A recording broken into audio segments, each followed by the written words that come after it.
Bom, o Supremo, então, julga amanhã, e você acompanha aqui na Record News, de todos os detalhes, o habeas corpus do ex-presidente Lula. Nós estamos aqui com o professor de Direito Constitucional, né, da PUC, que é o professor Carlos Gonçalves Júnior, gentilmente, mais uma vez aqui conosco.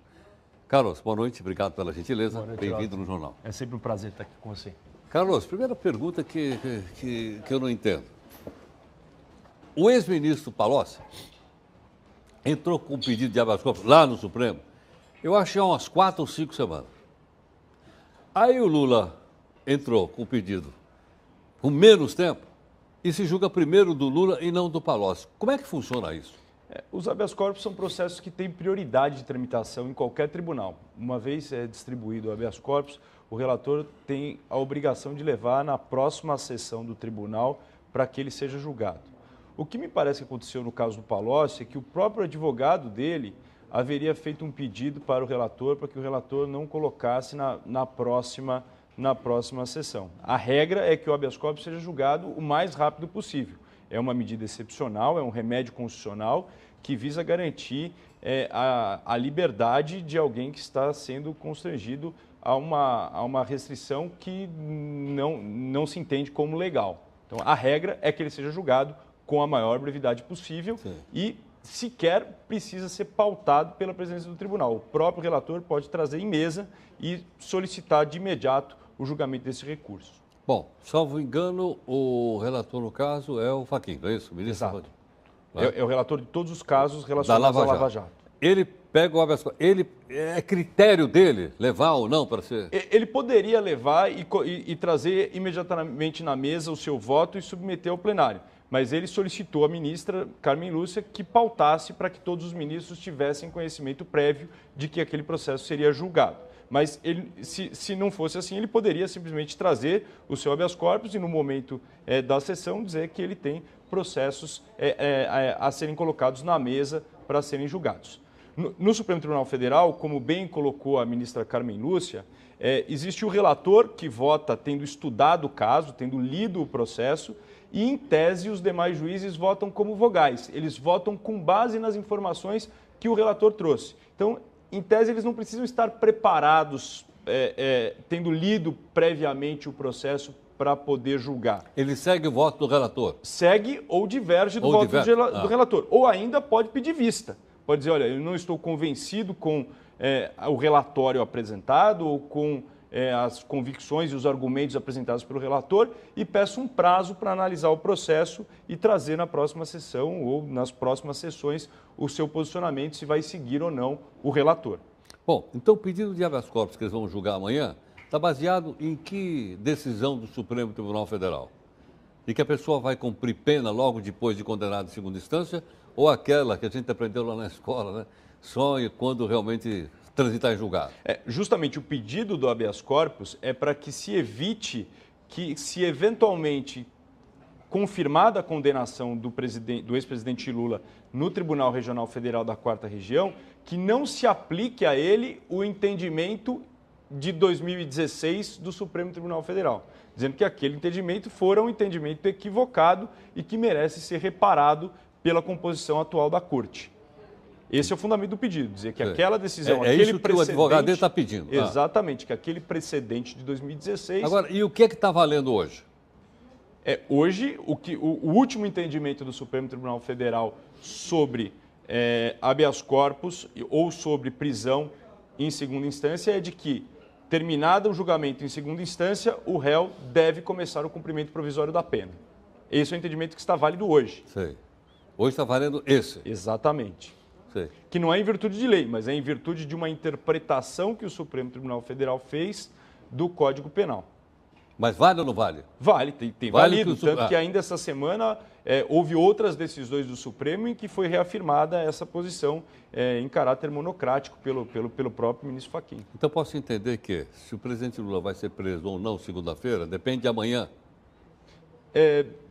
Não exatamente, porque amanhã muitos fatores vão implicar nessa decisão do Supremo. Pode ser que o Supremo não conheça do habeas corpus por uma questão processual, de entender que não é o momento oportuno para julgá-lo, na medida em que não se terminou o julgamento no TRF da 4ª Região. Sei. E aí, nessa circunstância, depois da decisão, como o próprio STJ ainda não se manifestou sobre o caso, caberia mais um habeas corpus no STJ e outro habeas corpus ainda no Supremo Tribunal Federal, caso o STJ não adira à tese da defesa do presidente Lula. Quer dizer, então, a defesa do presidente Lula, caso não seja vitoriosa, se for vitoriosa amanhã, é uma coisa. Não é, É uma coisa, já é definitivo porque o Supremo é a última instância. decidiu, ele pode ser condenado segunda-feira e continuar em liberdade. Exato. Só para explicar, para eu entender bem. Exatamente. Agora, se eles decidirem, não, eu fico à mercê do tribunal lá. Vai depender da extensão da decisão. Se a decisão se limitar a apreciar questões processuais e não adentrar o mérito do acerto da decisão da composição de 2016, poderá haver um novo mandado de segurança, um novo habeas corpus depois de publicado o acórdão do TRF da 4ª Região. E esse novo habeas corpus vai ser apresentado em que fórum? Primeiramente no STJ e, se negado no STJ, caberá novamente ao STF. Um dos argumentos que se espera que o Supremo Tribunal Federal possa utilizar amanhã no julgamento desse habeas corpus é de dizer que o Supremo não pode entrar no mérito da decisão na medida em que o STJ não o fez. O STJ não entrou no mérito. Ele disse assim, não é o momento de eu analisar o mérito do pedido. Então, se o Supremo fizer, alguns advogam que ele estaria suprimindo uma instância, ou seja, decidindo antes de que o STJ tivesse oportunidade de se manifestar sobre o mérito do recurso.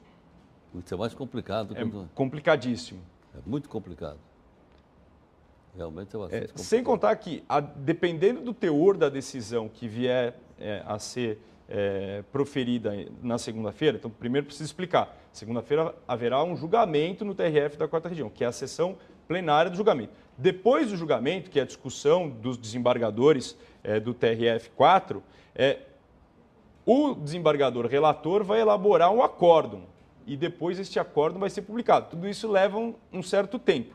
Depois de publicado, nada impede que deste acórdão seja opostos novos embargos de declaração. Se verificar, é possível, se verificar que no acordo dos embargos ainda persiste omissões ou contrariedades. E aí teríamos mais um embargo de declaração a ser julgado no TRF4. E tem efeito suspensivo?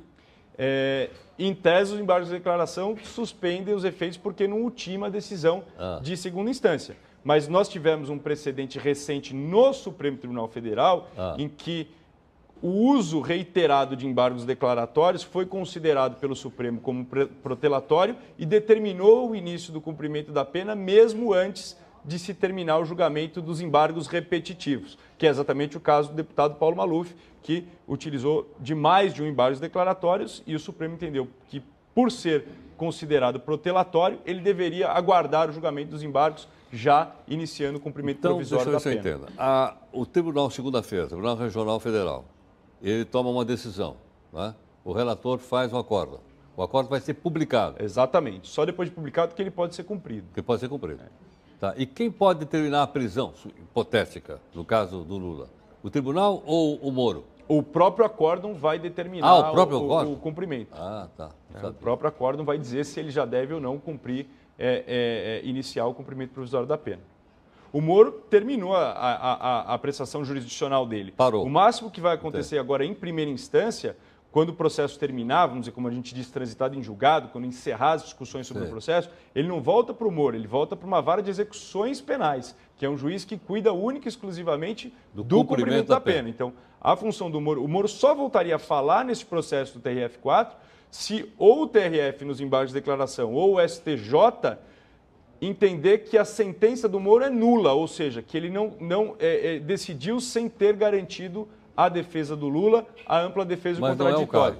Não me parece que é o caso, mas é a tese da defesa do Lula. Uma das teses da defesa do ex-presidente Lula é de que o processo foi julgado sem que fosse possibilitado a ele produzir todas as provas inerentes à ampla defesa. Esse é um dos argumentos que se coloca. Caramba. Pô, ainda bem que você veio aqui. Isso porque nós estamos falando ainda das implicações eleitorais. Pela madrugada. É o paralelo lá, né? Exatamente, porque ainda tem um outro problema, né? Que é saber se ele vai poder ser candidato Ou ou não. não. Né? Tá, isso nós vamos discutir em outra Exato. oportunidade. Professor, obrigado viu, pela aula prazer. aí. Ficou muito claro, muito grato. Muito obrigado. Prazer, até mais. Bom, com a ajuda então do nosso convidado, gentilmente aqui, professor Carlos Gonçalves Júnior, professor de Direito Constitucional e Eleitoral da PUC. Eu não entrei na questão do direito eleitoral, senão vai ficar muita coisa para minha cabeça, eu me perco. Para a gente ir por, como dizia o Jack Estripador, por partes, tá certo ou não? E assim que a coisa avançar, né, a gente vai pedir ajuda dele novamente para a gente entender o lado eleitoral também. Mas vamos ficar, por enquanto, naquela agenda que o Felipe mostrou agora um pouquinho para a gente. Ou seja, o julgamento amanhã no Supremo e na segunda-feira no Tribunal. E como o professor acabou de ensinar para a gente agora, seja qual for a decisão lá, se aceita ou não os embargos, vai ter então um acórdão. Né? E esse acórdão vai ser redigido e depois vai ser publicado. Se o Lula vai ser preso ou não, não é o Moro que decide. O professor acabou de explicar isso para a gente. Quem decide é o tribunal no próprio acórdão. Né? O que é um resumo da decisão, né? A comunicação da decisão tomada pelo tribunal. Ficou claro isso? Para mim ficou claro, espero que para você também.